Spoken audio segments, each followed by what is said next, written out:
Oke, halo, selamat pagi, siang, sore, dan malam. Nah, untuk tema hari ini adalah filter biologis versi low budget ya. Jadi memang sesuai dengan tujuan pembuatan channel ini adalah untuk memudahkan para pemula untuk memelihara ikan hias dengan biaya yang sangat low budget. Nah, ini adalah tank khusus ikan mas koki. Jadi ikan mas koki itu terkenal dengan banyak kotoran, banyak makanan dan banyak kotoran, banyak makan dan banyak kotoran. Nah, otomatis membutuhkan filter yang bagus ya. Tidak perlu bagus sih, yang penting ada tempat untuk mengurai kotorannya tersebut. Nah, ini filternya. Kemudian nanti filter ini mengalir ke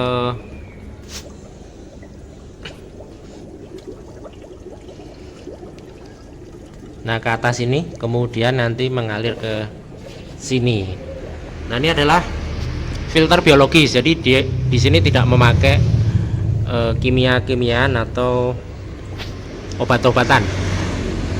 Nah, yang dimaksud filter biologis itu adalah filter yang fungsinya itu untuk sebagai rumah bakteri pengurai. Jadi nanti bakteri pengurai itu akan tinggal di sini.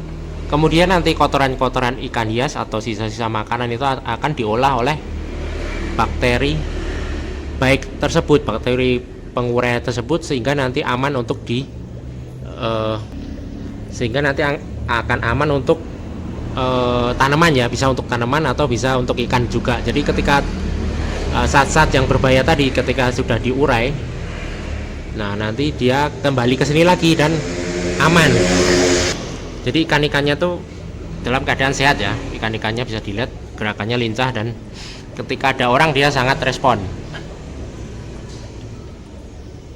Nah, kemudian media biologisnya itu untuk sebagai rumah bakteri itu bisa kita pakai apa saja ya. Misalnya pakai jaring bekas seperti ini. Ini sangat bagus untuk sebagai koloni bakteri baik. Kemudian ada bioring, biobol, ini harganya sangat terjangkau. Kemudian ada akar pakis dan sebagainya. Jadi intinya ini hanya sebagai rumah bakteri. Nah, kenapa saya taruh di samping? Karena biar nanti kalau mati lampu atau mati listrik, bakteri baiknya tuh tetap aman di sini. Nah, ini hanya kaca yang disekat aja. Jadi nanti bakterinya akan mudah keluar ke sini ketika mati lampu untuk mencari kotoran-kotoran ikan hias. Jadi akan keluar dengan mudah di sini mencari-cari kotoran ikan hias ketika si pH-nya ini mati. Nah, pH-nya itu mati sehingga kan kotorannya tidak bisa masuk ke sini. Nah, akhirnya si bakteri-bakterinya baik itu bisa keluar untuk mencari itu tadi, yang zat-zat yang tidak baik itu. Nah, sebenarnya di box ini juga ada tempat untuk penyimpanan bakteri baik, tetapi ini saya kosongin karena ini sangat banyak kelemahannya. Di sini kosong ya. Ini hanya untuk mengalirin air aja, tapi ini hanya kosong. Kenapa kosong? Karena ketika mati lampu nanti airnya di sini akan kering, air yang ada di dalam ini akan kering, kemudian nanti bakterinya akan mati.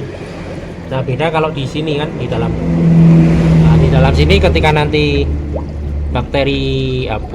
mesinnya mati, bakteri baiknya akan tetap hidup. Jadi ini pernah saya alami ketika pergi jauh ya, sekitar 1 bulan.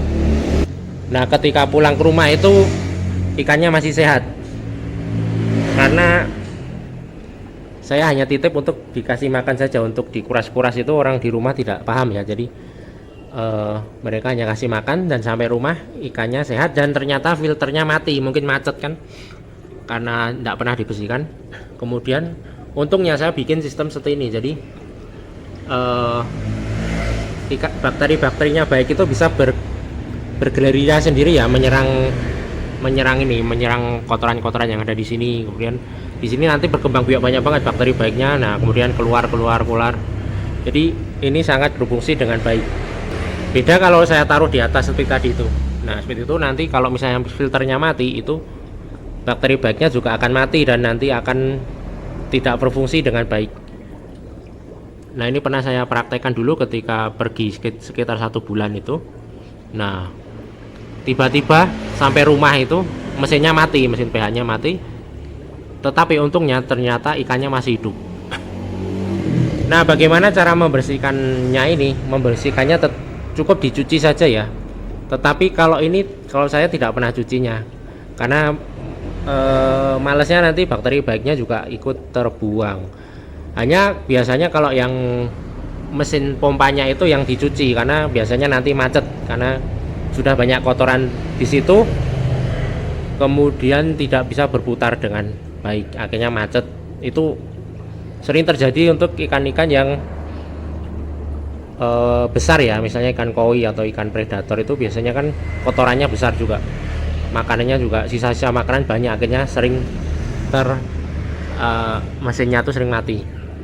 Kemudian apa kelebihannya ya? Kelebihannya itu tadi ya, jadi biarpun mati listrik tetap saja ini berfungsi dengan baik, karena lewat celah-celah di sini nanti bakteri baiknya akan keluar untuk menyerang si bakteri jahat atau nitrat atau nitrit ya, lupa saya namanya.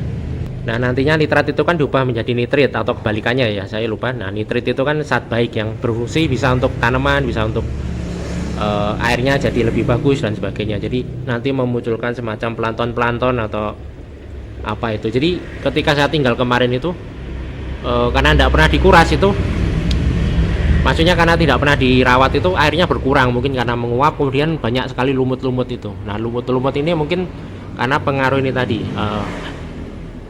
tanah airnya tuh menjadi subur karena zat jahat itu akhirnya berfungsi menjadi nitrit ya, kalau tidak salah ya, nitrit. Kemudian nitrit itu kan fungsinya baik untuk tanaman.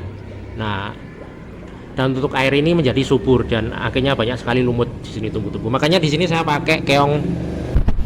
Nah keong apa nih, keong sawah ya. Jadi saya nemu di sawah-sawah itu, saya ambil aja satu aja, karena kalau banyak nanti takutnya bertelur. Ntar saya ambilnya dulu. Nah ini keongnya seperti ini, berarti bisa dicari di sawah-sawah ya. Jadi ini fungsinya bagus sekali untuk membersihkan akuarium. Jadi ini juga aman untuk apa, untuk ikan mas koki, karena kalau kayak sapu-sapu itu kan kalau lapar jadi galak ya, bisa makan mata ikannya. Makan ikan mas koki ini bisa dimakan. Kemudian kalau kayak kaviat itu nanti siripnya jadi grepes-grepes, digigitin dan sebagainya. Nah kalau keong ini sangat bersahabat, ini bisa dicari di sawah-sawah ini gratis. Dulu ada 2, saya ambil mati 1, enggak tahu kenapa. Nah bisa dilihat ini kan bersih dari lumut-lumut kan, padahal kalau biasanya kolam mas koki itu kan cepat hijau. Nah kemudian kelemahannya apa? Nah kelemahannya ini jangan sekali-kali dimasukkan ikan baru, karena nanti kalau ikan baru itu kemungkinan ikan itu kan membawa penyakit seperti virus. Nah ketika masuk di sini, virus itu kan hanya bisa dibunuh oleh zat kimia ya, kalau tidak salah pakai obat-obatan itu baru bisa mati. Kalau bakteri mungkin bisa mati oleh ini, oleh zat baiknya yang ada di sini, bakteri baik. Kalau virus itu kan kemungkinan dia tidak bisa dibunuh oleh bakteri atau secara biologis, harus dibunuh secara kimia, harus memakai obat-obatan seperti methylene blue, acrylamine dan sebagainya. Nah itu akhirnya nanti semua ikan yang ada di sini akan ketularan virus tersebut dan bisa menjadi kematian massal. Jadi pernah dulu saya masukkan ikan tombro atau apa itu, tapi kasusnya itu untuk ikan koi ya dulu. Jadi ada ikan tombro besar kan, nah tak masukkan di sini, kemudian semuanya mati kena virus itu. Nah akhirnya dari situ belajar, oh ternyata jangan dimasukkan ikan baru, harus dikarantina dulu ikan barunya itu, dikasih obat-obatan seperti methylene blue. Kalau dirasa sudah kondisinya bagus, sehat, tidak stres, nah bisa dicemplungin di sini. Karena nanti dikhawatirkan kalau ketularan oleh kalau penyakit itu yang disebabkan oleh virus, bisa nanti si ikan yang ada di sini akan mati semua. Jadi itu berdasarkan pengalaman pribadi. Kemudian kalau sudah kena penyakit karena virus itu, ini sudah tidak berfungsi lagi.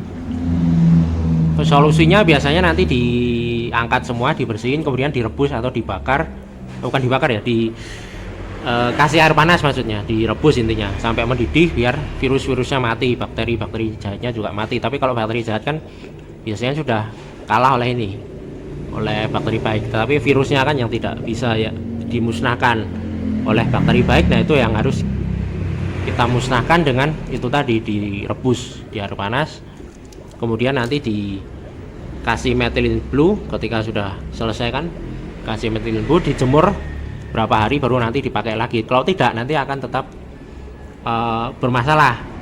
Misalnya nih kita cemplungin ikan barunya pasti akan mati. Jadi solusinya jangan gegabah ketika memakai sistem filtrasi seperti ini. Jadi harus, kalau ada ikan baru jangan langsung dicemplungin, jadi dikarantina dulu. Karena kalau sekali kena virus, nah langsung hancur sudah ini. Ekosistemnya rusak.